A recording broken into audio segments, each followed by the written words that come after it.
I helped an old woman to pay her transport fare. Before she dropped, she looked at me and said that I should reject any gift given to me by anyone, even if it's a family member, but I didn't listen. Salut mes coco. So I took a bus from Iyanoba heading to my two. The road was a mess as usual and my mom had been bombarding me with calls because she was worried I couldn't make it to the family house in time. On the way, this woman said she wanted to drop, but the conductor was already shouting me that he couldn't let her leave the bus unless she paid her fare. To avoid unnecessary noise and delay, I just paid for her. The woman kept appreciating me, calling me Omo Rara, good child, but as she was about to step off the bus, she laid back and whispered, no matter what happened today, do not accept any gift from anybody. Well, I just smiled and nodded, thinking she was just being dramatic. I was off to my grandma's 75th birthday party, and my mind was only on the food and seeing my cousins. When I arrived, the house was packed. Most of my family members were present and the music was loud. My mom, in a typical Yoruba parent fashion, was busy showing me off to everyone. This is my son, the one that is almost done in Unilag, she could say, pay me with pride. She was even asking me why I didn't recognize some of the elders, claiming they carried me when I was a baby. Hey mommy, so I will recognize everybody because they carried me 20 years ago. I just kept smiling and greeting them. Enilema, Enelepa.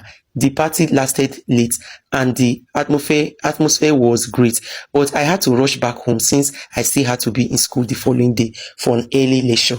As I was about to leave, one of my mom's distant relative, Mommy Farami, called me aside. Ola, wait, I have something for you, she said, pulling out a neatly folded 3-yard Akara fabric.